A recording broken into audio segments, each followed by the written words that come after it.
সকল প্রশংসা মহান মালিক রব্বুল আলামিনের জন্য।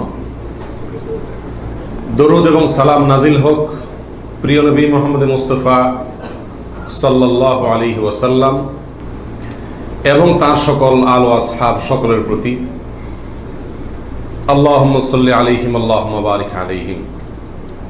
সম্মানিত সাথী ও বন্ধুগণ, কোরবানি আমাদের একেবারেই দোরগোড়ায় চলে এসেছে। সেজন্য কোরবানিকে সামনে রেখে আজ আমরা প্রশ্নোত্তরে কোরবানি এটা জানার চেষ্টা করব ইনশাআল্লাহ বিইজনিল্লাহ। 50টিরও বেশি প্রশ্ন কোরবানি প্রসঙ্গে আমি একত্র করেছি, যে প্রশ্নগুলোর উত্তরগুলো আমাদের জানা খুবই প্রয়োজন, এবং প্রশ্ন পেশ করে সাথে সাথে সংক্ষেপে আমরা তার উত্তর দেওয়ার চেষ্টা করব ইনশাআল্লাহ।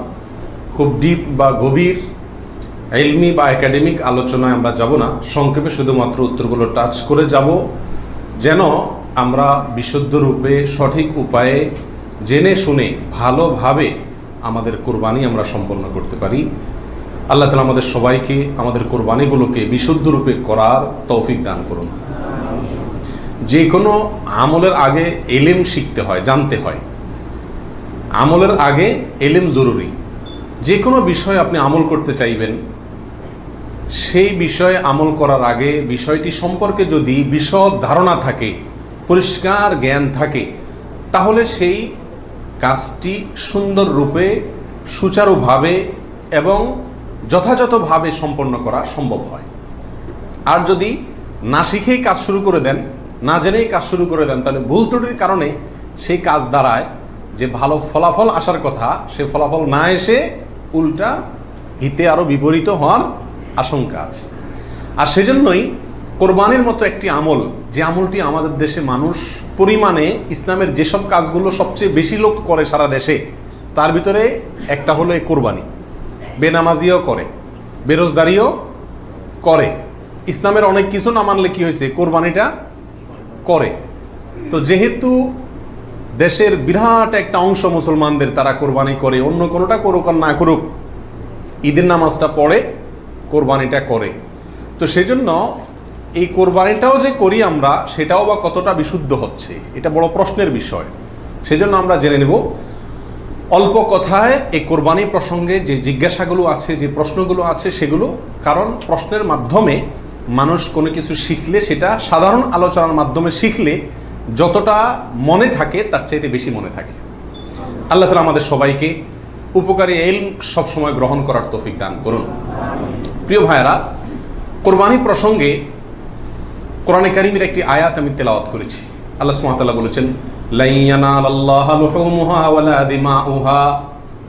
তোমরা যে পশু আল্লাহকে সন্তুষ্ট করবার উদ্দেশ্যে জবাই করে থাকো, কোরবানি করে থাকো, এর গোশত, এর রক্ত কোনো কিছুই আল্লাহর কাছে পৌঁছায় না। ওয়ালাকিন ইয়ানালুহুত তাকওয়া মিনকুম, ওয়ালাকিন ইয়ানালুহুত তাকওয়া। কিন্তু তোমাদের অন্তরে যে তাকওয়াটা আছে, কোন মানসিকতা নিয়ে, কোন উদ্দেশ্য নিয়ে, কেন তুমি কোরবানি করছো, কোরবানি করার সময় তোমার মনের ভেতরকার অবস্থাটা কি, সেটা কিন্তু আল্লাহর কাছে ঠিকই পৌঁছে যায়। গোশত রক্ত জমিনেই থেকে যায়, দুনিয়াতেই থেকে যায়, উপরে ওঠে শুধুমাত্র তোমার অন্তরের ইচ্ছাটা, বাসনাটা। এই জন্য কোরবানি করার আগে সবচেয়ে গুরুত্বপূর্ণ পয়েন্ট হলো নিয়তকে খালেস করে নেওয়া। কি করে নেওয়া ভাই? নিয়তকে খালেস করে নেওয়া। কোরবানি করার আগে একটু ব্রেক দিন, একটু দাঁড়ান, একটু থামুন। আপনি কোরবানি করতে যাচ্ছেন, একটু থামুন। কেন কোরবানি করছেন? নিজেকে নিজে প্রশ্ন করুন এবং এই প্রশ্নের উত্তর নিজেকে নিজে দিন। এরপরে নিজেই বিচার করতে পারবেন আপনার কোরবানির কোনো বিনিময় আদৌ আল্লাহর কাছে পাবেন নাকি কিছুই পাবেন না। সম্মানিত সাথী বন্ধুগণ, যত মানুষ আমাদের সমাজে কোরবানি করে, এই বিশাল জনগোষ্ঠীর সবচেয়ে বড় অংশ বলা যেতে পারে এই কোরবানিটা আমাদের জন্য আজ ফ্যাশনে পরিণত হয়েছে। এটার ইবাদত থাকে নাই। কারণ ইবাদত হয় সেই কাজ, যে কাজ বান্দা আল্লাহকে খুশি করার জন্য করে। কোরবানিটা সবচেয়ে বেশি সংখ্যক মানুষ করে, এর একটা কারণ এটাও যে কোরবানি এমন একটা ইবাদত যেটা নগদ লাভ নিজেই পায়, গোশতগুলা ফ্রেশ বাসায় উঠাইতে পারে, ঠিক না? ঠিক। এই কারণে সমাজের বড় একটা অংশ কি করে? কোরবানি করে। আবার অনেকে কোরবানি করে নিজের নেতাগিরি জাহির করার জন্য। নেতা সাহেব, এমপি সাহেব, মন্ত্রী সাহেব, ব্যবসায়ী সাহেব, হ্যাঁ, অমুক সাহেব, তমুক সাহেব, 10টা গরু, 5টা গরু, সবচেয়ে বড় গরু। এই যে একটা প্রতিযোগিতা, এই প্রতিযোগিতাটা মনে হচ্ছে ভালো কাজের প্রতিযোগিতা, আসলে এটা হলো এক ধরনের বড়াই, মাতবরির প্রতিযোগিতা, নিজের প্রভাব প্রতিপত্তি, নাম সুনাম এগুলোকে প্রতিষ্ঠিত করার প্রতিযোগিতা, যেটা কি প্রশংসনীয় নাকি নিন্দনীয়? নিন্দনীয়। এই জন্য ভাইরা আমার, কোরবানি করার আগে প্রথম একটু থেমে নিজেকে প্রশ্ন করতে হবে, আমি কেন কোরবানি করছি? আমি কি মানুষকে দেখাবার জন্য করছি না আল্লাহকে সন্তুষ্ট করার জন্য করছি? এই বিষয়টি নিজেকে নিজে প্রশ্ন করে এর ইতিবাচক এবং সঠিক উত্তর বের করে আনতে হবে, তারপরে কোরবানির দিকে পদক্ষেপ নিতে হবে। আল্লাহ তাআলা আমাদের সবাইকে বিশুদ্ধ রূপে সঠিকভাবে কোরবানি করার তৌফিক দান করুন। প্রিয় ভাইরা আমার, এবার আমরা চলে যাই প্রশ্ন উত্তরে সরাসরি। প্রথম প্রশ্ন হলো, কোরবানি কি? কোরবানি এটি উর্দুতে ব্যবহার হয়ে থাকে ত্যাগের অর্থে। কোরবানি করা, যে কোনো কাজের জন্য কোরবানি করা মানে কি করা? ত্যাগ করা। এই পশু কোরবানিকে কোরবানি বলা হয় এই জন্য যে এই কোরবানিটাও আসলে মূলত কি? ত্যাগেরই শিক্ষা বহন করছে। ইব্রাহিম আলাইহিস সালামের ত্যাগের স্বাক্ষর এই পশু কোরবানি। এর মাধ্যমে ইব্রাহিম আলাইহিস সালাম যে আল্লাহর জন্য বিশাল বড় ত্যাগ করেছিলেন, আল্লাহর কথাকে মানতে গিয়ে নিজের জীবনের সবচেয়ে বড় পরীক্ষার সম্মুখীন হয়েছিলেন এবং তিনি ত্যাগ করে পরীক্ষা উত্তীর্ণ হয়েছেন। এই কোরবানি যেহেতু তার স্বাক্ষর, সেই জন্য ওই আমাদের সমাজে উর্দুতে সচরাচর যে কোরবানি এই শব্দটি ব্যবহার হয় সেটাই প্রচলিত আছে, অর্থাৎ ত্যাগ করা, কোরবানি। আর আরবিতেও কোরবান শব্দটি আছে, যেটা কোরআনে আল্লাহ তাআলা ব্যবহার করেছেন। আদম আলাইহিস সালামের 2 ছেলে কাবিল এবং হাবিল, তারা উভয়ে আল্লাহর কাছে আল্লাহর সন্তুষ্টির জন্য তারা সাদাকা পেশ করেছিল, নৈকট্য অর্জন করার জন্য। আল্লাহ বলেছেন ইত্তাকাররাবা কুরবানান, তারা উভয়ে যখন কোরবান পেশ করছে, যে কোরবান শব্দ কোরআনেও আছে, অর্থাৎ তারা উভয়ে এমন বস্তু পেশ করেছে যার মাধ্যমে আল্লাহর নৈকট্য অর্জন করা যায়। সেই অর্থে কোরবান মানে হলো আল্লাহর কাছে নৈকট্য অর্জন করার মাধ্যম বা উপায়, অর্থাৎ ত্যাগ করা অথবা আল্লাহর কাছে নৈকট্য অর্জন করার মাধ্যম। এ হলো কোরবানির সংক্ষিপ্ত শাব্দিক পরিচিতি। আর ইসলামী শরিয়াতে কোরবানি বলা হয় জিলহজের 10 তারিখে এবং তার পরবর্তী যে দিনগুলোতে কোরবানি করা যায় সেই দিনগুলোর ভেতরে কোনো পশু, অনুমোদিত পশু যেগুলো জবাই করলে সওয়াব হয় দিনগুলোতে, সেগুলোকে আল্লাহকে সন্তুষ্ট করার উদ্দেশ্যে জবাই করার নাম হলো কোরবানি। এ হলো ইসলামী শরিয়ার পরিভাষায় কোরবানির মোটামুটি একটি সংজ্ঞা। দ্বিতীয় প্রশ্নে চলে যাই আমরা, কখন কিভাবে কোরবানি শুরু হয়েছিল? এই কোরবানি শুরু হয়েছিল সর্বপ্রথম ইব্রাহিম আলাইহিস সালামের মাধ্যমে। আল্লাহ সুবহানাহু ওয়া তাআলা ইব্রাহিম আলাইহিস সালামকে স্বপ্নের মাধ্যমে নির্দেশ করেছিলেন নিজের সন্তানকে জবাই করার জন্য। আর সন্তান জবাই করা, এই কঠিন নির্দেশটি আল্লাহ সুবহানাহু ওয়া তাআলা করেছেন ইব্রাহিম আলাইহিস সালামকে। তাকে আল্লাহ তাআলা যত কঠিন পরীক্ষা করেছিলেন, এত কঠিন পরীক্ষা তার আগে আর কোনো নবীর প্রতি আল্লাহর পক্ষ থেকে ছিল না। জীবনের পদে পদে পরীক্ষা। পরিবার সহ রেখে আসো মক্কায়, কেউ নাই সেখানে, কোনো আবাদি নাই, পাহাড়ি এলাকা, ছোট দুধের বাচ্চা সহকারে নিজের স্ত্রীকে রেখে চলে আসো। বাহ্যিকভাবে অযৌক্তিক নির্দেশ আল্লাহ সুবহানাহু ওয়া তাআলা, সেটাও তিনি মেনেছেন এবং পরীক্ষা পাশ করেছেন। আল্লাহ বলেছেন ওয়া ইয ইবতালা ইব্রাহিম রাব্বুহু বিকালিমাতিন ফাআতাম্মাহুন, প্রতিটা পরীক্ষা তিনি কি করেছেন? পাশ করেছেন। তো কোরবানির প্রেক্ষাপট হলো সংক্ষেপে এই, অল্প কথায়, আল্লাহ সুবহানাহু ওয়া তাআলা ইব্রাহিম আলাইহিস সালামকে তার নিজের সন্তানকে আল্লাহর সন্তুষ্টির উদ্দেশ্যে জবাই করার জন্য, কোরবানি করার জন্য নির্দেশ করেছেন। আল্লাহ সুবহানাহু ওয়া তাআলা তার সন্তানের জবাই করতে আসলে চান নাই। আল্লাহ চাইছেন তার মনের পরীক্ষা নিতে, যে আল্লাহর নির্দেশ মানতে গিয়ে তার সর্বোচ্চ ত্যাগটাও তিনি করতে পারেন কিনা। তিনি আলহামদুলিল্লাহ পরীক্ষায় পাশ করেছেন। তিনি রাজি হয়েছেন, গেছেন, ছেলেও পাশ করছে, মায়েও পাশ করছে। ছেলের মাও রাজি, ছেলেও রাজি, বাপও রাজি। তো আল্লাহ সুবহানাহু ওয়া তাআলা গোটা পরিবারেরই পরীক্ষা নিয়েছেন বলা যেতে পারে, এবং সবাই পরীক্ষা কি করছে? পাশ করছে। জবাই করতে গেছেন, আল্লাহ সুবহানাহু ওয়া তাআলা ছেলে তো জবাই হতে দিবেন না, এটা তো ছিল একটা পরীক্ষা মাত্র। আল্লাহ সুবহানাহু ওয়া তাআলা সেখানে অন্য একটা পশু, দুম্বা বা এই জাতীয় কোনো পশু আল্লাহ সুবহানাহু ওয়া তাআলা দিয়ে দিলেন। অন্য একটা পশু ওই ছেলের জায়গায় আল্লাহ তাআলা দিয়ে দিলেন, ছুরি উনি চালালেন, এরপরে দেখলেন যে ছেলে দাঁড়ায় আছে, পশু জবাই হয়েছে। এ হলো কোরবানির সূচনা। প্রথম পশু কোরবানি, আজকে আমরা যে কোরবানি করছি এর সূচনা ছিল এভাবে। কার মাধ্যমে? ইব্রাহিম আলাইহিস সালাতু ওয়াস সালামের মাধ্যমে। সেই কোরবানি আমাদেরকে কি শিক্ষা দেয় ভাই? সেই কোরবানি আমাদেরকে শিক্ষা দেয়, আল্লাহ সুবহানাহু ওয়া তাআলা যখন কোনো কাজের জন্য নির্দেশ করবেন, আল্লাহর গোলাম হিসাবে, আল্লাহর নুন খাই সেই হিসাবে নিঃশ্বাস গ্রহণ করছি, ছাড়ছি, প্রতি মুহূর্তে মুহূর্তে আল্লাহর নিয়ামতের সাগরে হাবুডুবু খাচ্ছি। আল্লাহই সৃষ্টি করেছেন, তার হাতেই জীবন মরণ সবকিছু। অতএব তার কোনো নির্দেশ, তার কোনো নিষেধ থাকলে সেটাকে মানতে গিয়ে পৃথিবীর যেই কোনো ধরনের ত্যাগের প্রয়োজন হয় সেটা করতে হবে। নিজের সন্তানকে জবাই করার মতো কঠিন নির্দেশও পালন করতে ইব্রাহিম আলাইহিস সালাম দ্বিধা করেন নাই। আল্লাহ সুবহানাহু ওয়া তাআলা ঠিকই কি করছেন, তাকে এর মাধ্যমে তিনি পাশ করেছেন এবং আল্লাহ সুবহানাহু ওয়া তাআলা তার মর্যাদা সমুন্নত করেছেন। এ হলো কোরবানির মূল শিক্ষা। আল্লাহর নির্দেশ, সেটা যত কষ্টই হোক মানতে, সেটা মানার জন্য সব ধরনের ত্যাগ করতে প্রস্তুত থাকা, এটা হলো কি ভাই? কোরবানির শিক্ষা। আর ওখান থেকে কোরবানিটা শুরু হয়েছে। এরপরে আল্লাহ সুবহানাহু ওয়া তাআলা সেটাকে পৃথিবীর মানুষের জন্য ওই স্মৃতিকে, ওই আদর্শকে রেখে দিয়েছেন। এখন আমরা পশু কোরবানি করছি, কিন্তু এটার শুরুতে কিন্তু পশু কোরবানি ছিল না। মূলত এটা শুরুতে ছিল নিজের সকল কামনা, বাসনা, ভালোবাসা সবকিছুকে আল্লাহর নির্দেশের সামনে কি করে দেওয়া? কোরবানি করে দেওয়া। এই হলো এই কোরবানির গোড়ার ইতিহাস। এখন কোরবানির খোলসটা আছে, ভেতরেরটা আর নাই। এখন শুধু পশুই কোরবানি করি আমরা। নিজের ভেতরকার পশুত্ব, আমিত্ব, মনের খাহেশ, প্রবৃত্তি, এটাকে আর কি করি না? জবাই করি না।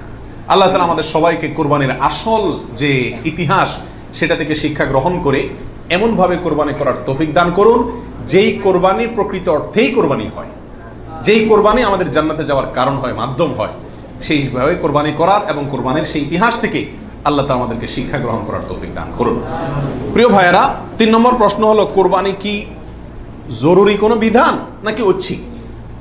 অর্থাৎ কোরবানি কি সবার জন্য করা জরুরি, নাকি কোরবানি সুন্নাত, নফল, মুস্তাহাব জাতীয় কোনো আমল?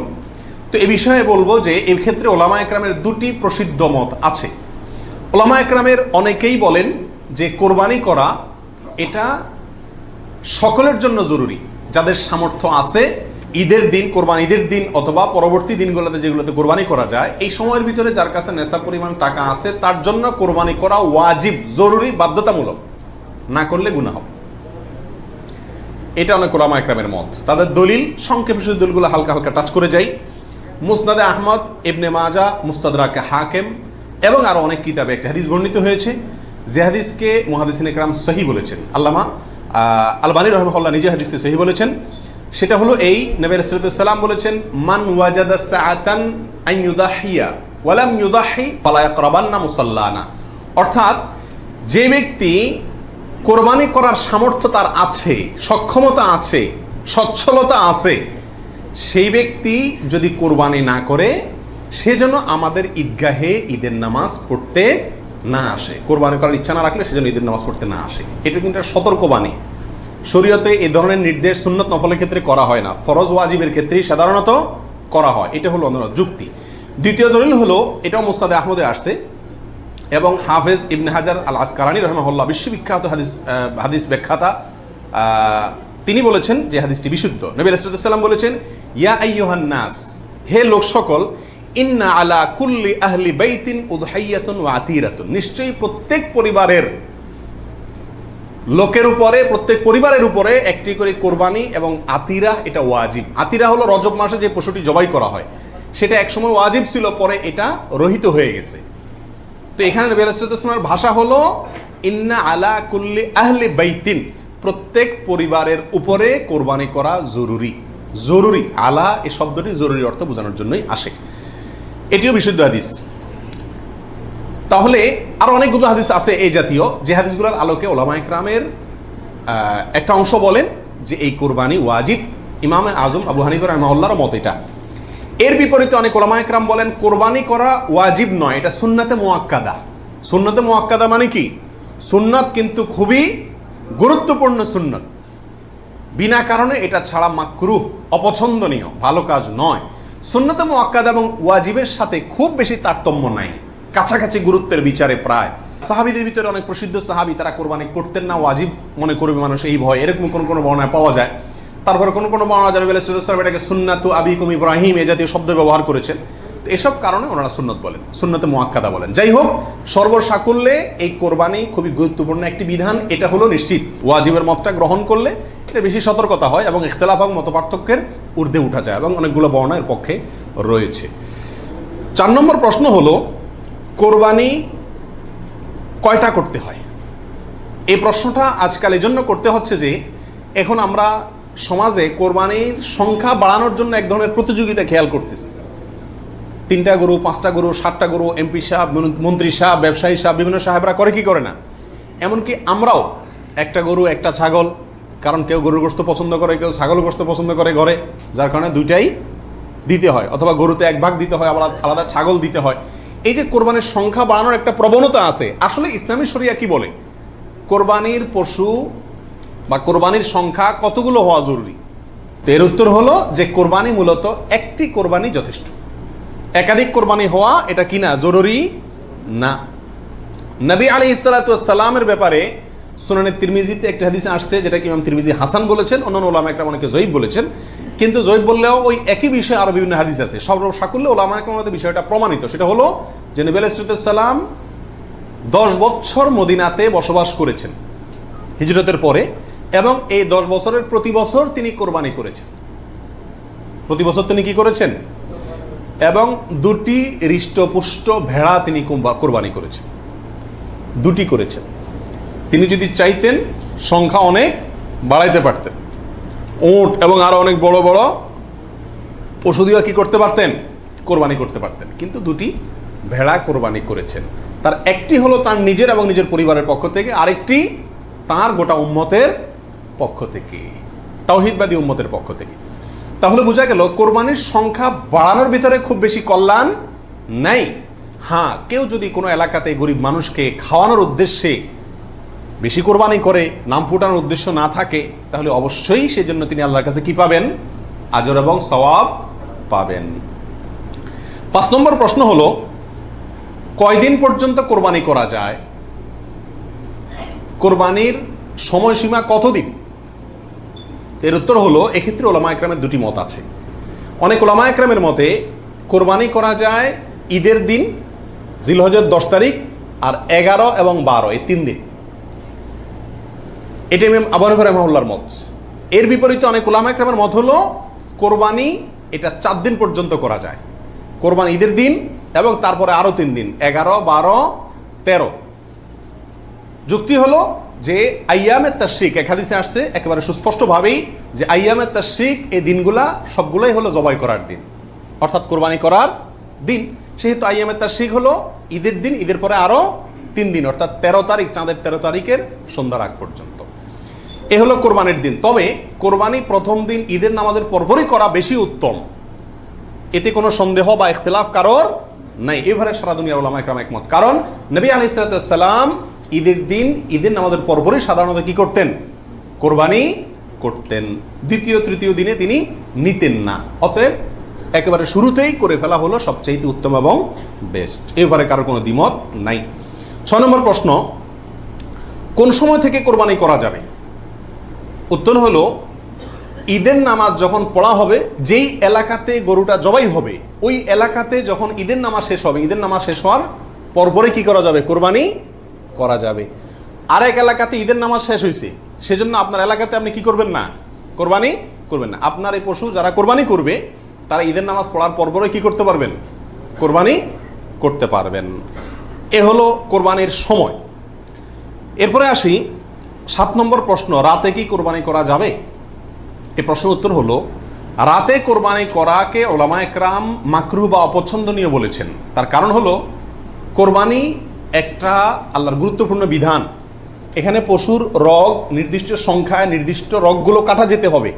রাতে করলে অন্ধকারে সেগুলো কম বেশ হয়ে যেতে পারে, এই আশঙ্কায় দিনের বেলায় করা উত্তম এবং রাতের বেলায় মাকরুহ বলেছেন।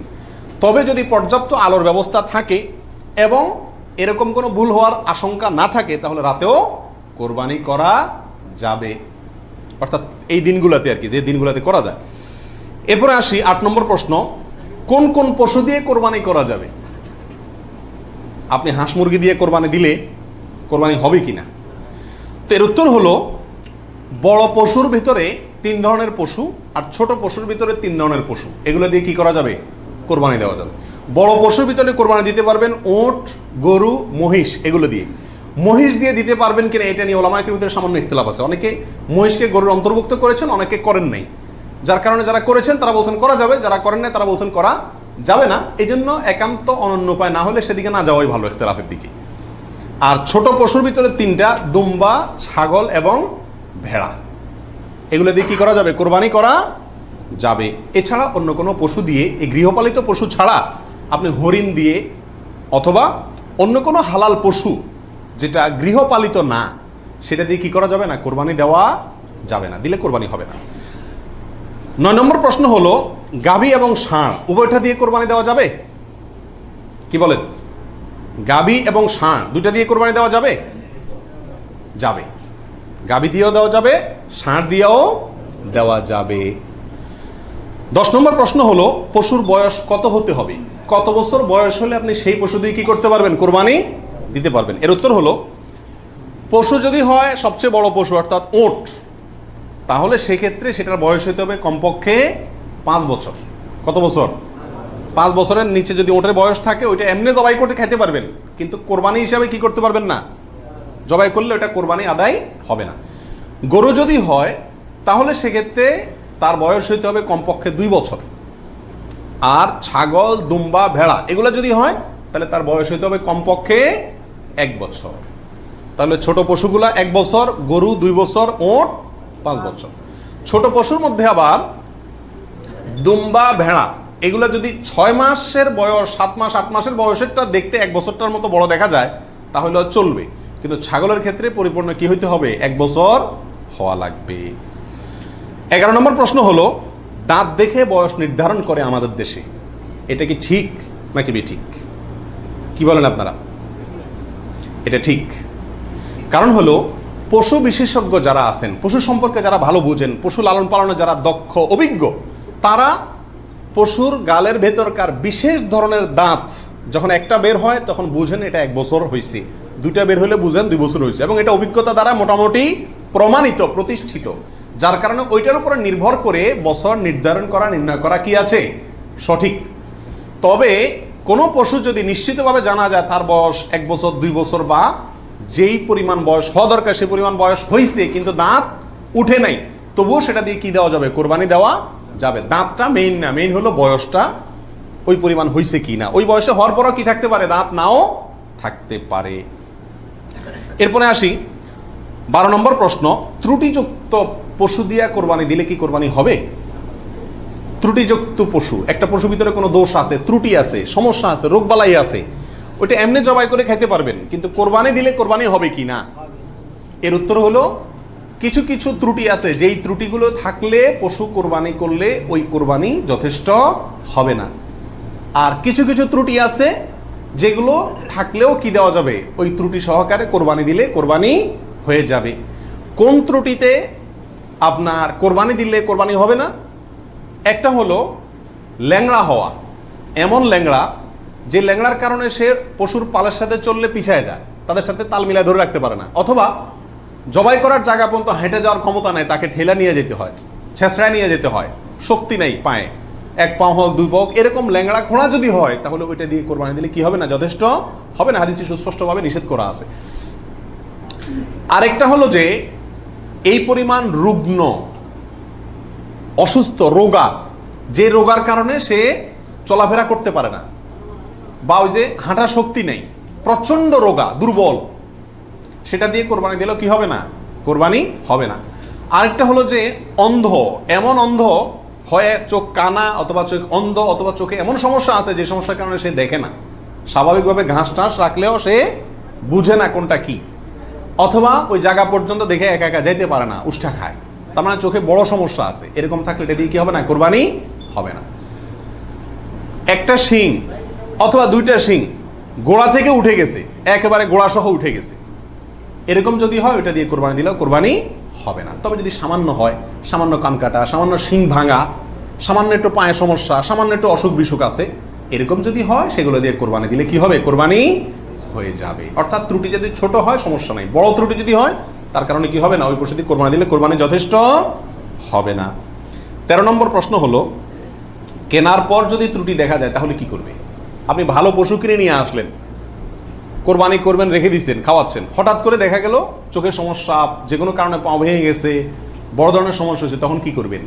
উত্তর হলো, যদি আপনি গরিব মানুষ হন তাহলে সেক্ষেত্রে যেটা আছে ওইটাই জবাই করবেন। আর যদি আপনার সামর্থ্য থাকে তাহলে সেক্ষেত্রে আপনার ওইটার বদলে আরেকটা পশু কিনে সেটাকে কি করবেন? কোরবানি করবেন। এরপরে আসেন 14 নম্বর প্রশ্ন, কোরবানির দিন হাঁস মুরগি জবাই করা জায়েজ আছে কিনা? আমাদের দেশে অনেকেই গ্রামের দেশে বলেন যে কোরবানির দিনগুলোতে, ঈদের দিনে কি করা যায় না? হাঁস মুরগি জবাই করা যায় না। আসলে কতটা সঠিক? উত্তর হলো, এটা সম্পূর্ণ ভিত্তিহীন বানোয়াট কথা। এর কোনো গ্রহণযোগ্য ভিত্তি ইসলামী শরিয়াতে নাই।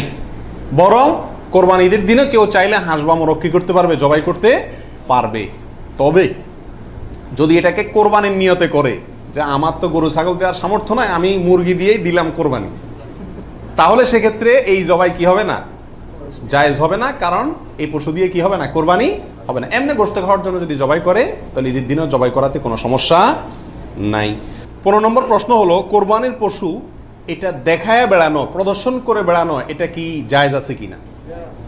আজকাল কোরবানির পশু কেনার পরে মহল্লাতে, গ্রামে, পাড়াতে, আশেপাশে একটা চক্কর মোটামুটি দেয় না? শুধু দেয় না, আপনার ওইটার গলায় একটা মালা লাগায়, হ্যাঁ, পারে না একটা সাইনবোর্ড লাগায় দেয় কার এটা সেটা, এবং তারপরে ওই গরুকে নিয়ে পুরো এলাকাতে ঘুরায়। এরপরে বলে যে এটা কার গরু, বলে অমুকের গরু। এরকম একটা প্রথা মোটামুটি অঘোষিতভাবে চালু আছে না নাই? এরকম প্রদর্শন করে বেড়ানো এটা কি সঠিক? এর উত্তর হলো না।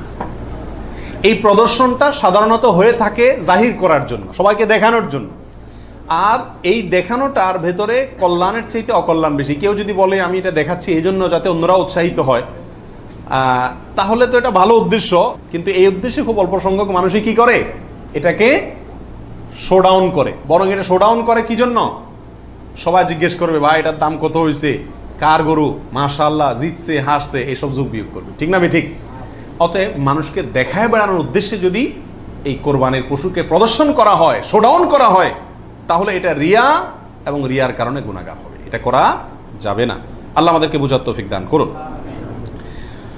16 নম্বর প্রশ্ন হলো, কোরবানির পশু কেনার পরে এবং জবাই করার পরে পশুর সঙ্গে সেলফি তুলে এটা ফেসবুকে দেওয়া যাবে কিনা, সামাজিক যোগাযোগের মাধ্যমে প্রচার করা যাবে কিনা, ইসলামের দৃষ্টিতে এর ভিতরে কোনো, এ ব্যাপারে কোনো বাধা আছে কিনা? এর উত্তর হলো, কোরবানির পশু কেনার পরে অথবা জবাই করার পরে ওই পশুর সাথে সেলফি দেওয়া, সেলফিটাই তো অনেকের মতে এটা একটা মানসিক রোগে পরিণত হয়েছে। আর এই গরুকে কেনার পরে, ছাগল কেনার পরে তার সঙ্গে ছবি তুলে, সেলফি তুলে ওইটা ফেসবুকে বা সামাজিক যোগাযোগের মাধ্যমে প্রচার করা, এটা ইসলামী শরিয়ার দৃষ্টিতে খুবই গর্হিত এবং নিন্দনীয় একটি কাজ। বিশেষ করে এই জন্য যে প্রথমত বিনা প্রয়োজনে এই ছবিটা তোলা হচ্ছে, দ্বিতীয়ত হলো এর মাধ্যমে নিজে কি কোরবানি দিচ্ছে এটাকে কি করা হচ্ছে? জাহির করা হচ্ছে, প্রচার করা হচ্ছে। বাহবা কি আল্লাহর কাছ থেকে নিতে চান না মানুষের কাছ থেকে নিতে চান?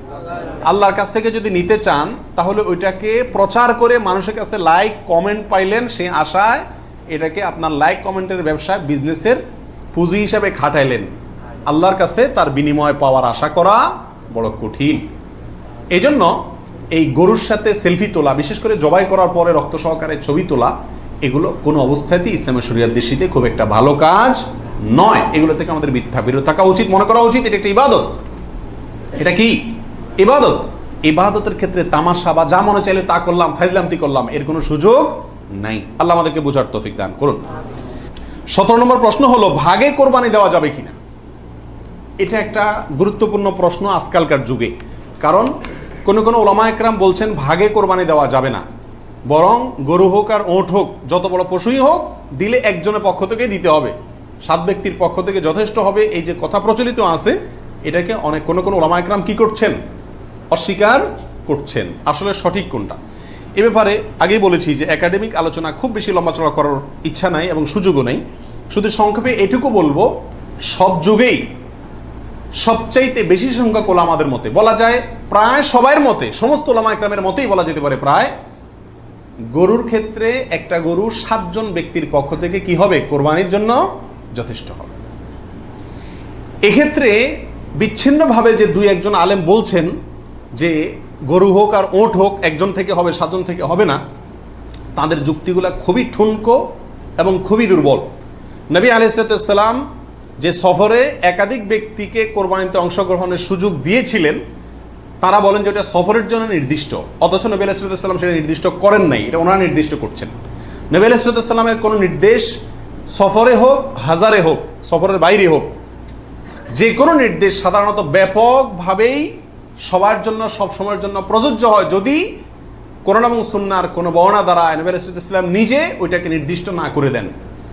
তিনি সফরে যদি কোনো নির্দেশ করেন, ওই সফরের বাইরের জন্য সেটা কার্যকর হবে কি হবে না?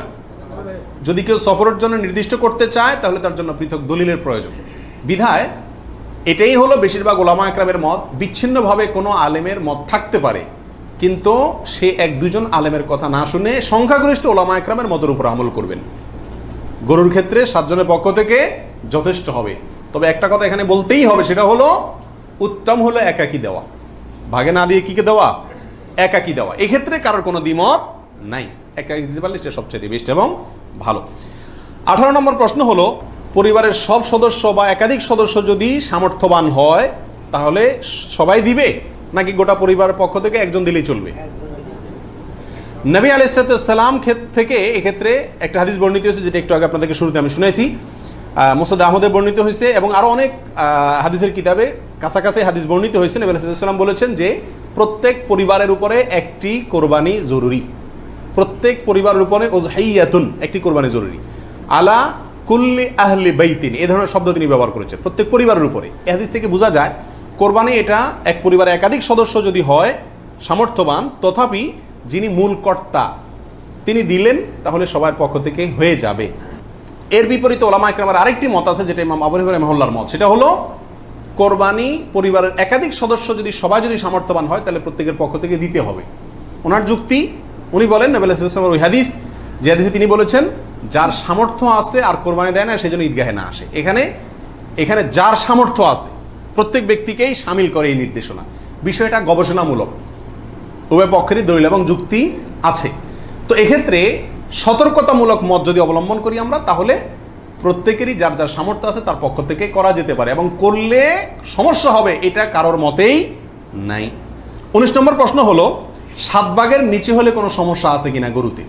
একটা গরুতে ধরেন 5 জন মিলে দিলেন, 4 জন মিলে দিলেন, 3 জন মিলে দিলেন, 6 জন মিলে দিলেন, 7-এর নিচে হলো, এটা কি যথেষ্ট হবে না কোনো সমস্যা আছে? এর উত্তর হলো কোনো সমস্যা নাই। আমাদের দেশে অনেকে মনে করেন যে গরু দিলে 7 পুরা করতে হবে, এই জন্য যখন 7-এর সংখ্যা না পায় তখন এবার খুঁজে খুঁজে অনেক মৃত মানুষকেও যোগ করে, যেভাবে হোক কি করতে হবে? 7 পুরা করতে হবে। বিষয়টা এরকম না। কোরবানির গরুতে সর্বোচ্চ 7 পর্যন্ত দেওয়া যায়, 3 জন, 2 জন, 7 জন, 5 জন, 6 জন, যে কোনো সংখ্যায় 7-এর নিচে থাকলেই কোরবানি দেওয়া যাবে। এরপরে আসেন 20 নম্বর প্রশ্ন হলো, অমুকের নামে কোরবানি দেওয়া, তমুকের নামে কোরবানি দেওয়া, 7 নামে, 3 নামে, 5 নামে, এরকম একটা কথা সমাজে প্রচলিত আছে। এই কথাটা বলাটা সঠিক কিনা? এর উত্তর হলো না, এটা সঠিক না, এই কথাটা ভুল। কিন্তু এই ভুলটা এমন ভুল না যে ভুলের কারণে বড় ধরনের গুনাহ হয়ে যাবে, কারণ এটা বলার ভুল, এভাবে বলাটা উচিত না। কারণ কোরবানি হবে মূলত আল্লাহ সুবহানাহু ওয়া তাআলার নামে, অতএব 5 নামে, 4 নামে, 3 নামে, 7 নামে কোরবানি হয় না। নাম শুধু একটাতেই হয়, সেটা হলো বিসমিল্লাহ, আল্লাহর নামে, ঠিক না ঠিক? অতএব এই কথাটা বলার ভুল। এখানে বলতে হবে 7 জনের পক্ষ থেকে, 3 জনের পক্ষ থেকে, বা 3 শরিক, 5 শরিক, 5 শেয়ার, 5 ভাগ, এভাবে বলা যেতে পারে। কিন্তু বা অমুকের পক্ষ থেকে, তমুকের পক্ষ থেকে, এভাবে বলা যেতে পারে, কিন্তু অমুকের নামে, তমুকের নামে এভাবে বলাটা উচিত নয়। যদিও এখানে কেউ এই উদ্দেশ্যে বলে না যে আল্লাহর সাথে শরিক করে 3 জনের নামে দিচ্ছি, এরকম কেউ উদ্দেশ্য নেয় না, সেজন্য এটা কি হবে না, শিরকে পৌঁছাবে না। তারপর এভাবে না বলাই উচিত এবং উত্তম, নিরাপদ। 21 নম্বর প্রশ্ন হলো, নারী বুড়ি এটা অনেক সময় নিজেরা সাফ করতে কষ্ট হয় বা পারে না, তখন কাউকে দিয়ে সাফ করায়, সাফ করানোর পরে বলে সাফ করে দিবা, তুমি অর্ধেক নিবা, আমাদেরকে অর্ধেক দিবা। এরকম হয় কি হয় না? তাকে নারী বুড়ির অংশ দিলেন অথবা পশুর গোশতের অংশ দিলেন, এটা জায়েজ আছে কিনা? প্রাসঙ্গিকভাবে আরেকটি কথা প্রশ্ন চলে আসে, সেটা হলো যে কসাই যখন পশুকে বানায়, তো বানানোর পরে তাকে টাকার চাতে কিছু গোশত দেওয়া হয়, এবং অনেক সময় দেখা যায় যে বানানোর যে বাজার রেট, তার যে মজুরি, এটা তাইতে অনেক কমে রাজি হয়ে যায় কসাইরা। কেন? কারণ তারা জানে গোশত 5 কেজি দিলেই তো 2-2.5 টাকা এসে গেল, অতএব এক্ষেত্রে যদি আমাকে টাকা একটু কমও দেয় অসুবিধা নাই। এই ভুলটা ঘরে ঘরে হয়ে থাকে। কোরবানির পশু যারা বানায় সে কসাইদেরকে গোশত দেয় না, এমন মানুষ সারা বাংলাদেশে খুঁজে কয়জন পাওয়া যাবে আমার সন্দেহ আছে। কোরবানির মধ্যে সবচেয়ে বড় দাগের ভুলগুলোর ভিতরে এটা অন্যতম। এইভাবে যদি কেউ করে তাহলে এটা বড় ধরনের ভুল। কোরবানি হওয়া না হওয়া নিয়ে টান দিবে। নবী আলাইহিস সালাম পরিষ্কার ভাষায় বলেছেন যে তোমরা কসাইকে, জাজ্জারকে কোরবানির পশুর কোনো কিছু দিবা না, তাকে আলাদা টাকা দিবা, তার মজুরি যেটা সেটা দিবা। কেন তাকে পশুর কিছু দেওয়া যাবে না? এই জন্য দেওয়া যাবে না যে এই পশুটা আপনি জবাই করছেন কার জন্য? আল্লাহর জন্য। এটার মালিক কে? মূলত আল্লাহ। যেহেতু আল্লাহ খায়ও না পরেও না, আল্লাহর জন্য কিছু দিলে আল্লাহ বলেন আমার পক্ষ থেকে গরিবকে দিও, এটা হলো আল্লাহ সিস্টেম। কিন্তু কোরবানির ক্ষেত্রে শুধু ব্যতিক্রম, আল্লাহ বলেছেন ঠিক আছে আমার জন্য দিছ, সবকিছুই গরিবকে দিতে বলি, এটা তোমার খাইতে দিলাম আমি। আল্লাহ আমাকে কি করছেন? খাওয়ার সুযোগ দিছেন। এখন আমি যদি এটা বিক্রি করি বা কোনো কিছুর বিনিময়ে কাউকে দেই, তাহলে সেটা কি হবে না? জায়েজ হবে না। কোরবানির পশুর গোশত যদি আপনি জাজ্জারকে দেন, কসাইকে দেন, তাহলে কেমন জন্য আপনি তার পরিশ্রমের বিনিময়ে তাকে এই অংশটা তাকে বিনিময় হিসাবে দিলেন, পারিশ্রমিক হিসাবে দিলেন, তাহলে এটা বিক্রি করার মতো হয়ে গেল। এই জন্য কি হবে না? এটা জায়েজ হবে না। কসাইকে শুরুতে সাপ বলে দিতে হবে যে ভাই গোশত পাবা না, কত টাকা নিবা সাপ বলো, তুমি সে আশা করে বসে থাকিও না, 2 টাকা বেশি নাও, কিন্তু আমি তোমাকে গোশত টোস্ত বা কোনো কিছুই দেবো না। তবে হ্যাঁ, কসাই যদি আপনার প্রতিবেশী হয়, আপনার আত্মীয় হয়, অথবা অন্য গরিব মানুষ হয়, অন্য 10 জন গরিবকে যে পরিমাণ দিতেন তাকেও সে পরিমাণ দেন, তাহলে সমস্যা নেই, ওইটা ঠিক আছে। কিন্তু অন্য গরিবদেরকে দেন আধা কেজি করে, তারা দেন 5 কেজি, সমস্যা আছে। কারণ 4.5 কেজি আপনি কেন দিলেন? তাকে কাটছে সেজন্য, এটা বিনিময় হয়ে যাচ্ছে, এই জন্য এটা করা যাবে না। অতএব নারী বুড়িও যদি কেউ সাফ করে, তাকেও কি দেওয়া যাবে না? ওই নারী বুড়ির সাফের বিনিময়ে নারী বুড়ির অর্ধেক বা গরুর কোনো অংশ তাকে দেওয়া যাবে না। সাফ করলে সাফের বিনিময়ে তাকে ক্যাশ টাকা দিয়ে দিবেন। কথা বুঝতে পারছি? নারী বুড়ি যদি দিতে হয় তাহলে গরিব মানুষ হিসাবে দিলেন, সেটা ভিন্ন কথা, কিন্তু এজ এ তার কাজ পারিশ্রমিক হিসাবে কি করতে পারবেন না? দিতে পারবেন না। এটা বড় বহুলের ভিতরে একটা, এবং এটা প্রচুর পরিমাণে মানুষকে সচেতন করা দরকার ব্যাপারে। 22 নম্বর প্রশ্ন হলো, কোরবানির ভাগিদারদের মধ্যে কারো ইনকাম হারাম অথবা উদ্দেশ্য অসৎ, গোশত খাওয়ার উদ্দেশ্য আছে না নেই? কোরবানি না দিলে ছেলে মেয়েগুলা কার দিকে চেয়ে থাকবে, কোরবানি না দিলে নতুন আত্মীয় তারা কি বলবে, ব্যয়ের বাড়িতে রান কেমনে পাঠাবো, এরকম অনেক উদ্দেশ্য থাকে কি থাকে না? সারা জীবন দিয়ে আসছি, এবছর না দিলে সমাজে মুখ থাকে না, মানুষ কি বলবে, এই মানসিকতা নিয়ে কোরবানি অনেকে দেন না? এরকম যদি কেউ আপনার ভাগিদারদের মধ্যে, অংশীদারদের মধ্যে থাকে, অথবা কেউ যদি কোরবানি করে তার ইনকাম হারাম, আর সে হারাম ইনকাম থেকেই দেয়, অনেকের হারামও আছে হালালও আছে, সুদও খায় ঘুষও খায়, আবার বেতনও আছে হালাল, তাহলে সেটা ভিন্ন। একজনে কোরবানির পশুতে হারাম ইনকাম ইনভেস্ট করছে আপনি জানেন, অথবা তার উদ্দেশ্য অসৎ, তাহলে এই পশুতে আপনি এবং আরো যে কয়জন অংশগ্রহণ করবে কারোর কোরবানি হবে না। এই জন্য অংশীদার এবং কোরবানির ভাগই নেওয়ার ক্ষেত্রে বহু হিসাব নিকাশ করে নিতে হবে। যে ব্যক্তি গোশতের ধান্দায় বা অন্য কোনো ধান্দায় করে তাকে ভাগিদার নেওয়া যাবে না। কথা বুঝে আসছে? নিতে হবে যে শুধুমাত্র আল্লাহ সন্তুষ্ট করার জন্য, আল্লাহর সন্তুষ্টির জন্য যে কোরবানি করে তাকে, এবং সরাসরি হারাম টাকা ইনভেস্ট না করে ওই ব্যক্তিকে, যার ইনকাম হালাল, এরকম ব্যক্তিকে ভাগিদার হিসাবে নিতে হবে। আর না হলে ভাগি দেওয়ার দরকার নাই, একা একাই দিতে হবে। আল্লাহ তৌফিক দান করুন। 23 নম্বর হলো, রাসূল করিম সাল্লাল্লাহু আলাইহি সাল্লামের পক্ষ থেকে কোরবানি দেওয়া যাবে কিনা। আমাদের দেশে প্রচুর পরিমাণে মানুষ রাসূল করিম সাল্লাল্লাহু আলাইহি সাল্লামের পক্ষ থেকে কি দেয়? কোরবানি দিয়ে থাকে। এর উত্তর হলো, রাসূল আকরাম সাল্লাল্লাহু আলাইহি সাল্লামের নামে উম্মত হিসাবে আপনি তার পক্ষ থেকে কোরবানি দিতে পারবেন। নবী আলাইহিস সালাম নিজেও কোরবানি দিয়েছেন তার উম্মতদের পক্ষ থেকে। তবে মৃত ব্যক্তির নামে কোরবানি দেওয়ার ক্ষেত্রে জীবিত ব্যক্তির সাথে মিশিয়ে দেওয়া, মিক্স করে দেওয়া, জীবিত ব্যক্তির সাথে অধীনস্থ করে মৃত ব্যক্তির নাম যোগ করা বা তার পক্ষ থেকে দেওয়া, এটা হলো সবচেয়ে ঝামেলামুক্ত এবং মতপার্থক্যের ঊর্ধ্বে উঠা। কথা বুঝতে পারছি? শুধুমাত্র মৃত ব্যক্তির নামে স্বতন্ত্র কোরবানি না দিয়ে জীবিত ব্যক্তির নিজের নামের সঙ্গে মৃত ব্যক্তিকে যুক্ত করে দিলেন, এই মতটাই হলো সবচাইতে সতর্কতামূলক মত এক্ষেত্রে মৃত মানুষের পক্ষ থেকে কোরবানি দেওয়ার ক্ষেত্রে। 24 নম্বর প্রশ্ন হলো, মা বাবা, স্ত্রী, বড় ভাই এদের কাউকে খুশি করার জন্য কারোর পক্ষ থেকে, সমাজে বলে কারোর নামে কোরবানি দেওয়া যাবে কি যাবে না? উত্তর হলো না। এটা রিয়া, লৌকিকতা, মানুষ দেখানো, এটা শিরকে আসগর।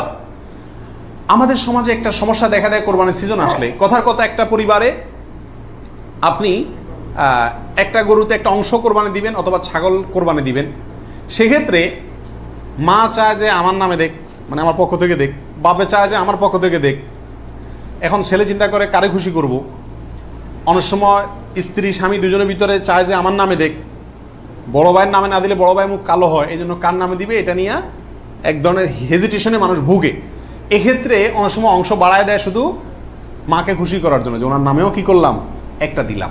এটা এক ধরনের রিয়া বা লৌকিকতা। যদিও যদি সওয়াবের উদ্দেশ্যে থাকে যে উনি ভালো কাজ করতে চান, সেই হিসাবে ওনাকে আমি ভালো কাজে সহায়তা করলাম, তাহলে ভিন্ন কথা।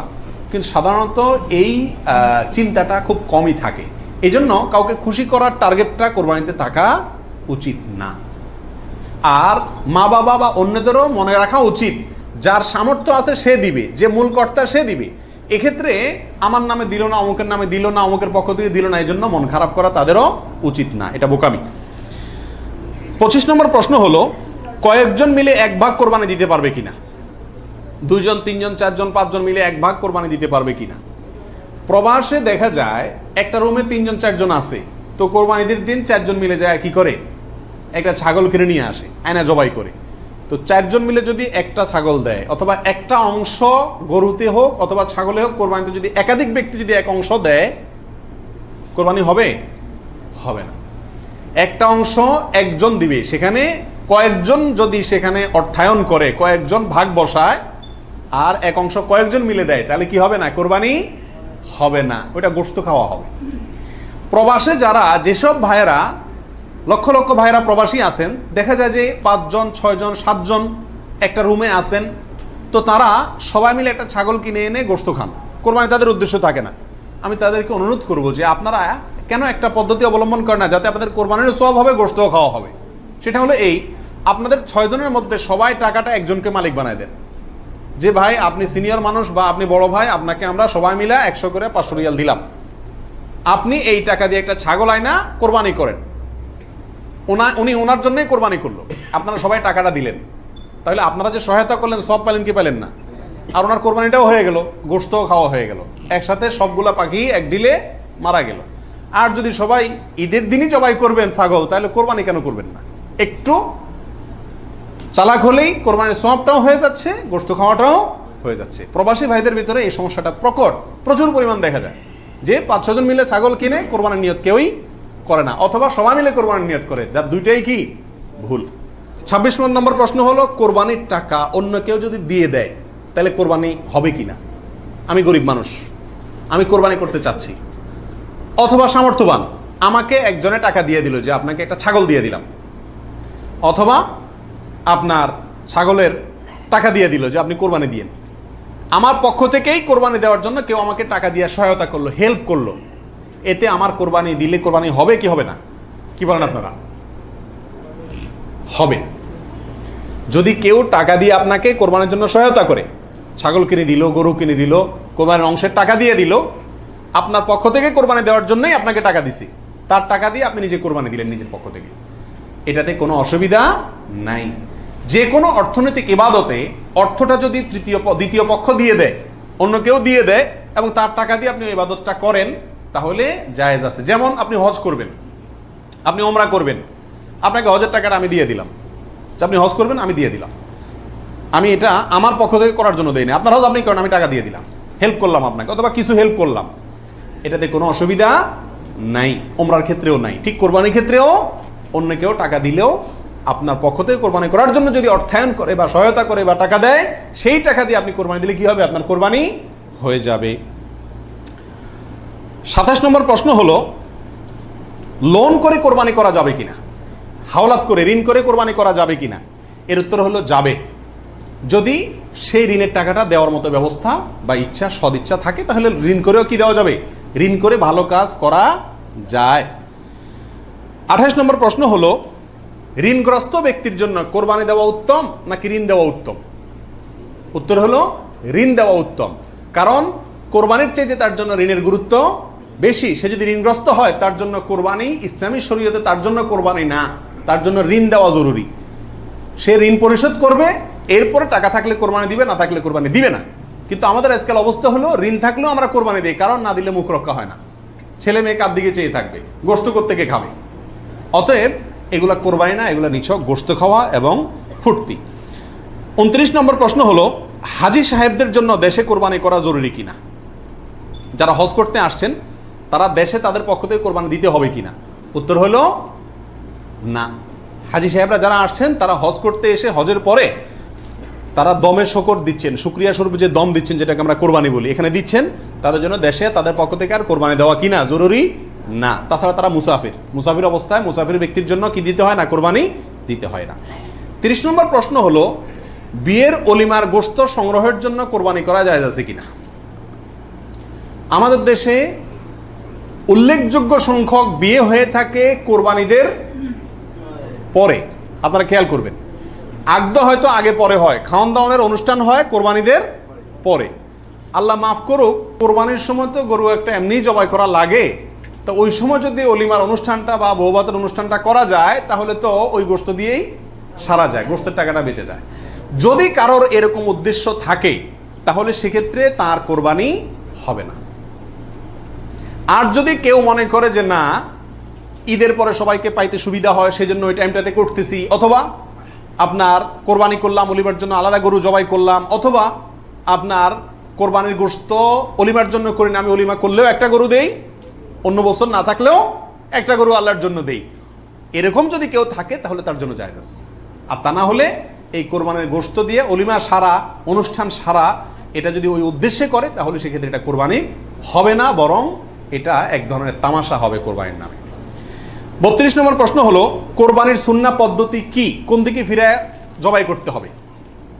এর উত্তর হলো, কোরবানির সুন্নাহ সম্মত পদ্ধতি হলো পশুকে মাথা দক্ষিণ দিকে দিয়ে পাও কেবলামুখী করে তারপরে বিসমিল্লাহি আল্লাহু আকবার বলে কি করতে হবে? জবাই করতে হবে।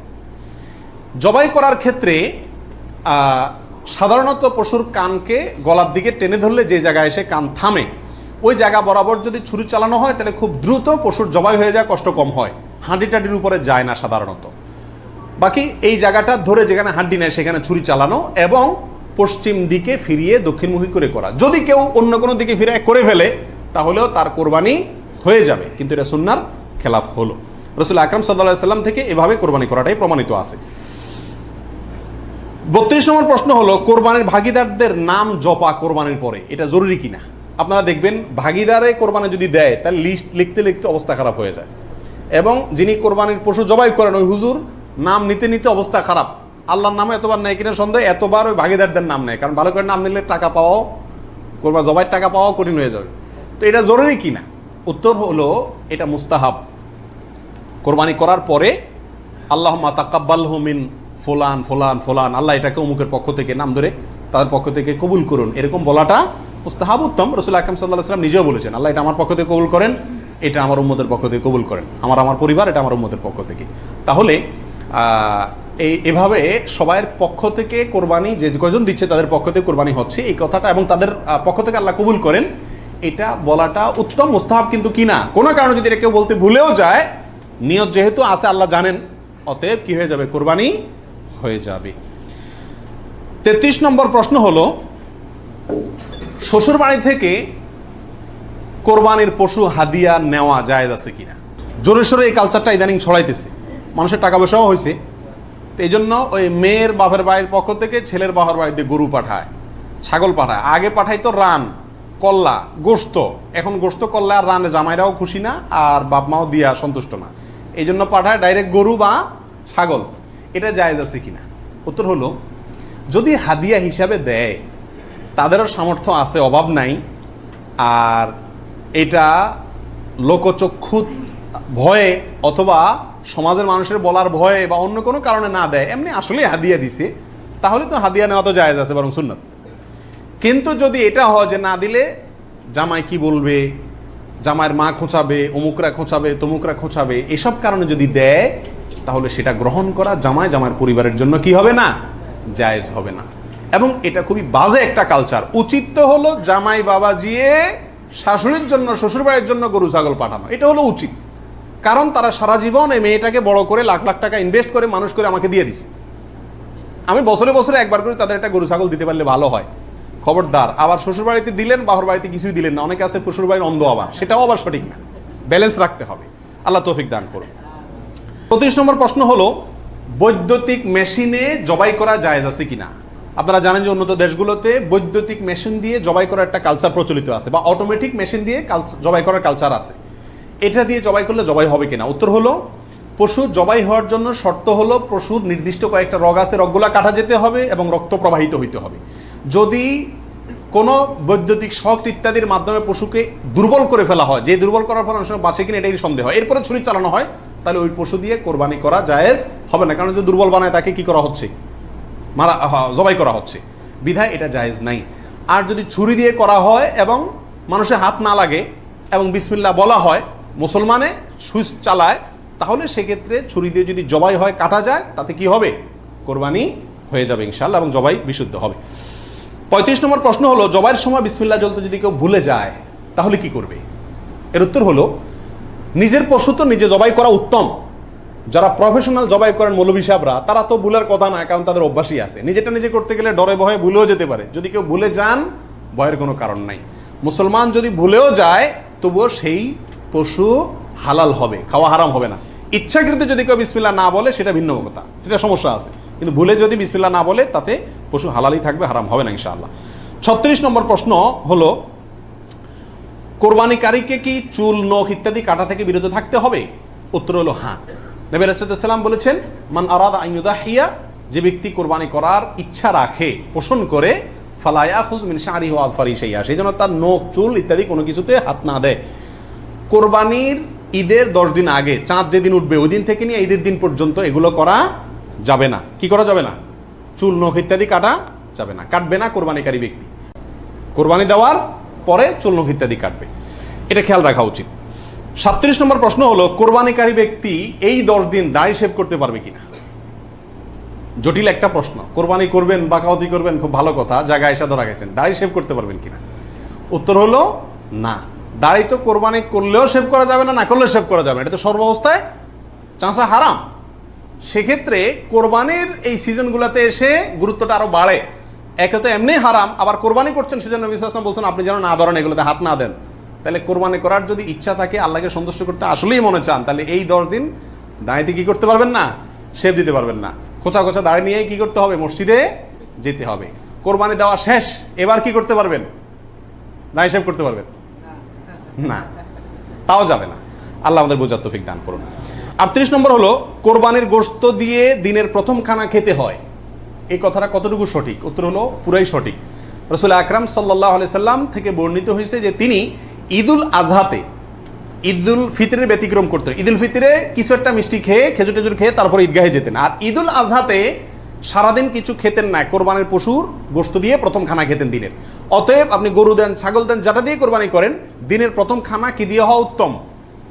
ওই গোশত দিয়ে হওয়া উচিত। গোশতটা তো আল্লাহকে দিয়ে দিয়েছেন, আল্লাহর নামে জবাই করছেন, আল্লাহ আপনাকে হাদিয়া দিয়েছেন। এই জন্য আল্লাহর হাদিয়ার আগে একটু পেটটা খালি রাখেন, আকর্ষণ করে খান, তাহলে ইনশাআল্লাহ সেটা আপনার জন্য, আপনার আল্লাহর হাদিয়াকে আপনি মূল্যায়ন করলেন, সেটা প্রমাণ হবে। 39 নম্বর প্রশ্ন হলো, পশুর রক্তে নাকি আরোগ্য আছে, কোরবানির পশুর রক্তে, এই কথাটা কতটুকু সঠিক? কোন কোন এলাকাতে আমি নিজের চোখে বহুবার দেখার দুর্ভাগ্য হয়েছি, অনেকে দেখা যায় কোরবানির পশু জবাই করার সময় রক্তগুলা একটা বাড়িতে করে নিয়ে যায় গরম গরম, এরপরে নিয়ে পোলা পানিরে খাওয়ায়। এটা খাওয়াইলে বলে অনেক রোগ বালাই ভালো হয়। বুঝাচ্ছে কথা? এটা সম্পূর্ণ কুসংস্কার। কোরবানির পশুতে কোনো আরোগ্য নাই, এটা ভুল ধারণা, এটা থেকে বেঁচে থাকা উচিত। 40 নম্বর প্রশ্ন হলো, পশুর জান যাওয়ার আগে কি চামড়া ছিলা জায়েজ আছে? উত্তর হলো না, কঠোরভাবে নিষেধ। আমাদের দেশে কসাইরা এবং যারা চামড়া ছিলে নিজেরা অনেক সময় দেখা যায় যান এখনো পুরো বাইর হয় না, রু বাইর হয় না, তার আগেই ওই পায়ের রগ কাটা শুরু করে, চামড়া ছিলা শুরু করে, পুরো নাড়াছাড়া করে। এটা জায়েজ নাই, এটা গুনাহের কাজ। আপনি কোরবানি করছেন ইবাদত, অথচ গুনাহ হচ্ছে সাথে। নবী আলাইহিস সালাম বলেছেন ইন্নাল্লাহা কাতাবাল ইহসানা আলা কুল্লি শাই, আল্লাহ সব বিষয়ের প্রতি ইহসান করার নির্দেশ করেছেন। অতএব ফাইদা কাতালতুম ফাআহসিনুল কিতলাতা ওয়া ইযা যাবাহতুম ফাআহসিনুজ যাবিহাতা, তোমরা যখন কোনো পশুকে জবাই করবে তখন ওই পশুর প্রতি রহম করিও, ভালো করে ধারটা দিয়ে নিবেন। নবী সাল্লাল্লাহু আলাইহি ওয়াসাল্লাম বলছেন যাতে করে তার রু বের হইতে কষ্ট না হয়। সেখানে জীবিত অবস্থায় এখনো মরে নাই, আপনি চামড়া ছিলা শুরু করে দিলেন, এটা খুবই অন্যায় এবং জুলুম। কোনো পশু কষাই যদি করে তাকে থামাই দিবেন যে রু যেতে দাও, তারপরে হাত দাও। 41 নম্বর প্রশ্ন হলো কোরবানি আর আকিকা এ দুটো একসাথে দেওয়া যাবে কিনা, এটা কমন প্রশ্ন আমাদের সমাজে। এর উত্তর হলো অনেক উলামায়ে কেরামের মতে দেওয়া যাবে, ফতোয়া শামী ইত্যাদিতে তাই লেখা আছে যে দেওয়া যাবে কোরবানি আর আকিকা একসাথে একই গরুর মধ্যে। আর অনেক উলামায়ে কেরামের মধ্যে দেওয়া যাবে না। দেওয়া যাবে না এর ভিতরে আপনার পাকিস্তানের খুব নামকরা মুফতি ছিলেন মুফতি রশিদ আহমদ রাহিমাহুল্লাহ, আহসানুল ফতোয়ার লেখক। তিনি হানাফি মাযহাবের বড় উলামায়ে কেরামের মধ্যে থেকে তিনি কঠোরভাবে এর বিরুদ্ধে করেছেন এবং বলেছেন কোন অবস্থাতেই কোরবানি আর আকিকা একসাথে মিক্স করা যায় না, উচিত না। কারণ কোরবানি একটা ইবাদত, আকিকা আরেকটি ইবাদত। আর তাছাড়া গরু এক অংশে একাধিক ব্যক্তি দিতে পারবে, এটা কোরবানির ক্ষেত্রে নবী সাল্লাল্লাহু আলাইহি ওয়াসাল্লাম বলছেন, আকিকার ক্ষেত্রে বলেন নাই। সেই জন্য কোরবানি এবং আকিকা পৃথক হওয়া উচিত। একই দিনে হতে পারে কিন্তু গরুর অংশে কোরবানির না, এই আকিকার কারণ নামের অংশ থাকা উচিত না। এই মতটা বেশি শক্তিশালী এবং বেশি সতর্কতামূলক। 42 নম্বর প্রশ্ন হলো ভিন্ন দেশে কোরবানি করা যাবে কিনা। আপনি এই দেশে আছেন, আপনার কোরবানি দেশে আপনার পক্ষ থেকে হলো, এটা জায়েজ আছে কিনা? উত্তর হলো আছে। এটা কোনো কোনো ক্ষেত্রে উত্তম হয় যদি আপনার উদ্দেশ্য হয় এমন যে ওখানে আরো বেশি অভাবী মানুষ আছে, আমি তাদেরকে গোশত দেব। কিন্তু সবসময় এটা হওয়া উচিত না। প্রবাসীরা যেখানে আছেন সেখানেও কোরবানির কালচার চালু করা উচিত। আমার জানা মতে প্রবাসী যারা আছেন, লক্ষ লক্ষ প্রবাসী, সবাই কোরবানি দেওয়ার সামর্থ্য আছে। এদের 10% লোকও এখানে কোরবানি দেয় না। কারণ কোরবানি দিলে আমার গোশত খাবে কে? ধান্দা হলো গোশতের দিকে। এটা সব যদি মনে করে তাহলে তো যেখানে থাকি সেখানেই দেওয়া উচিত। এটা হলো মূল বিধান। অন্য জায়গায় আপনি দিবেন যদি সেখানে দিলে বেশি সওয়াব হয়। অবশ্যই গ্রামে আমাদের দেশে গরিব বেশি, সেই হিসাবে সেখানে গোশত দিলাম, সেই নিয়তে দিলেন, ঠিক আছে। কিন্তু আপনি যদি এই নিয়তে দেন যে আমি এখানে গোশত যদি কোরবানি দেই তাহলে গোশত সব হাতে বুতে খাইব, আমার পরিবারের লোকজন তো পাইব না, এই নিয়ত যদি হয় তাহলে সেটা কিন্তু অন্যায় এবং ভুল। 43 নম্বর প্রশ্ন হলো ভিন্ন দেশে কোরবানি করলে কোন সময়ের দিকে খেয়াল করে কোরবানি করবে? কথার কথা আপনার কোরবানি দেশে হচ্ছে, তো এখানে যদি একদিন আগে পরে চাঁদ দেখা দেখি হয়, টাইম আগে পরে হয়, তাহলে কোন হিসাবে করবে? আপনার সময় না তাদের সময়? আপনার কোরবানি কিন্তু। এর উত্তর হলো যেই দেশে কোরবানি হচ্ছে পশু যেখানে আছে সেখানকার সময় দেখে কি করতে হবে? কোরবানি করতে হবে। আপনার এখানে ঈদের নামাজ হয়েছে কি হয় না সেটা দেখা দেখির দরকার নাই। 44 নম্বর প্রশ্ন হলো কোনো কারণে কোরবানি করতে না পারলে, পশু কিনছেন কিন্তু কোরবানি করতে পারেন না, করবেন কি? উত্তর হলো যে পরবর্তীতে কি করে দিবেন? আপনি সদকা করে দিবেন। মৃত ব্যক্তির নামে কোরবানির বিধান কি? একটু আগে যেটা বললাম, অর্থাৎ শুধু মৃত ব্যক্তির নামে আলাদা কোরবানি দেওয়া যায় অনেক উলামায়ে কেরাম বলেন, কিন্তু অনেক উলামায়ে কেরাম বলেন যারা মৃত ব্যক্তির সাথে জীবিত ব্যক্তির সাথে মৃত ব্যক্তিকে যোগ করে দেওয়া যাবে। আপনি একটা ছাগল দিলেন, বললেন যেটা আল্লাহ আমার এবং আমার মৃত বাবার পক্ষ থেকে, এভাবে করা যাবে। আর নবী আলাইহিস সালাম একটি ছাগল তার পুরো উম্মতের পক্ষ থেকে দিয়েছেন, জীবিত মৃত সবাই মোটামুটি এর ভিতরে শামিল। 45 নম্বর গেল। 46 নম্বর হলো কোরবানির পশুর চামড়ার বিধান কি? উত্তর হলো কোরবানির পশুর চামড়া এটা নিজে ব্যবহার করতে পারলে সেটা করা উচিত। চামড়া প্রসেস করে ব্যবহার করতে পারলে এটা করা উচিত। কোথাও কোথাও মানুষ খায়, যদি খাইতে পারেন চামড়া পরিষ্কার করে সেটাও আপনার জন্য ঠিক আছে। কিন্তু কোরবানির পশুর চামড়া বিক্রি করা হয় আমাদের দেশে বেশিরভাগ ক্ষেত্রে, এই কাজটা অনুত্তম কাজ, অনুচিত কাজ। কেন? কারণ কোরবানির গোশত এটাও বিক্রি করে আপনি টাকাটা দানই করে দিলেন, কিন্তু এটা উচিত না, বিক্রি করবেন না। আপনি হয় সরাসরি গোশত দিবেন, না নিজে খাবেন, দুটার একটা। বিধায় কোরবানির পশুকে আপনার কোনোভাবেই এটার কোনো অংশকে বিক্রি করে তারপর টাকাটা আপনি দানে করে দিলেন, কিন্তু বিক্রি করার দিকে না যাওয়াটাই উচিত। সরাসরি ওই জিনিসটা দান করলে সেটাই বেস্ট। 47 নম্বর প্রশ্ন হলো কোরবানির পশুর কোনো অংশ বিক্রি করা জায়েজ আছে কিনা? চামড়ার ক্ষেত্রে এই কথা চলে আসছে অনেকাংশে, তাও পৃথক করে বলতে হয় যে না, কোরবানির পশুর গোশত, হাড্ডি, বুড়ি কোনো কিছু বিক্রি করা যিনি কোরবানি করছেন তার জন্য জায়েজ নাই, উচিত নাই। তবে যাকে আপনি দান করছেন গরিব মানুষ, সে যদি নিয়ে আবার বিক্রি করে দেয় তার জন্য কি আছে? জায়েজ আছে। কোরবানির পশুর চর্বি অথবা হাড্ডি এগুলো বিক্রি করার একটা প্রথা আছে আমাদের দেশে, এটা করা যাবে না। কোরবানির ঈদের আমি খেয়াল করছি ভ্যানালারা বাইর হয়, অতিরিক্ত চর্বিগুলো আছে এগুলো কেজি দরে কিনে, হাড্ডি কিনে এগুলোকে বিভিন্ন কাজে ব্যবহার করা হয়। তো আমাদের জন্য এগুলো বিক্রি করে নিজে খাওয়ার তো প্রশ্নই ওঠে না। যদি বিক্রি করেই ফেলেন তাহলে এটা দান করে দিতে হবে গরিবকে। আর বিক্রি না করে ওটা হয় এমনি আল্লাহর রাস্তায় কাউকে দিয়ে দিবেন, আর না হলে নিজে খাবেন, ব্যবহার করবেন, বিক্রি করবেন না। 48 নম্বর প্রশ্ন হলো কোরবানির গোশত কিভাবে বন্টন করবেন, কয় ভাগ করবেন? এর উত্তর হলো কোরবানির পশু 3 ভাগে বন্টন করা উলামা ইকরাম মুস্তাহাব বলেছেন, কিন্তু কোনো হাদিসে এর ক্ষেত্রে আলাদা করে এভাবে নির্দেশ করা হয় যে 3 ভাগে করতে হবে। আল্লাহ কোরআনে বলছেন যে ফাকুলু মিনহু, তোমরা কোরবানির পশু থেকে নিজেরা খাও, ওয়া আতইমু আল কানিআ ওয়াল মুতাররা, ধনী গরিব সবাইকে দাও। তাহলে ধনী গরিব 2 ভাগকে দাও, আবার নিজে খাও, 3টাই হয়ে গেল এখানে। আয়াত থেকে 3 ভাগ মোটামুটি ভাবে ইঙ্গিতে বোঝা যাচ্ছে, কিন্তু এটা কোনো জরুরি কিছু না। আর সহিহ মুসলিম হাদিসে আছে নবী সাল্লাল্লাহু আলাইহি ওয়াসাল্লাম বলেছেন তোমরা নিজেরা খাও, আবার রেখেও দাও, আবার দানও করো, অর্থাৎ 3টা করা যাবে। আবার সহিহ মুসলিমের আরেক বর্ণনায় আসছে তোমরা খাও এবং মানুষকে খাওয়াও। তাহলে বোঝা গেল নিজে খাওয়া, অন্যকে দান করা সবগুলাই উত্তম এই কোরবানির গোশতের ক্ষেত্রে।